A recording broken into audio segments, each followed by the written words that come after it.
আসসালামু আলাইকুম এভরিওয়ান। খুবই ইজিয়েস্ট একটা মোস্ট হেলদি কেক এবার আমি বলবো, কারণ আমরা সবাই কিন্তু ময়দা দিয়েই কেক বানাই। আমি বানাচ্ছি হচ্ছে লাল আটা দিয়ে, ঠিক আছে, এবং লাল আটার সাথে আমি বাদাম মিক্সড আপ করে নিয়েছি, মিক্সড পাউডার, বাদামের মিক্সড পাউডার। আচ্ছা, এটা হচ্ছে লাল চিনি, আর হচ্ছে ডিমটা নিয়েছিলাম ওমেগা 3, যেটা ওই ডিমটা, সাথে আমি হচ্ছে আপনার একটু ফুড কালার ইউজ করেছি, অ্যান্ড ভ্যানিলা এসেন্স তো একটু ইউজ করতেই হবে।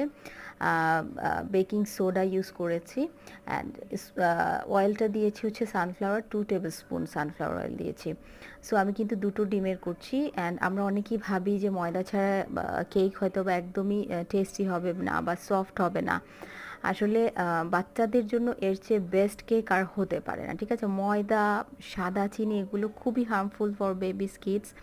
সো দ্যাট আমরা এগুলোতে সবাই কনসার্ন থাকবো। Thank you everyone.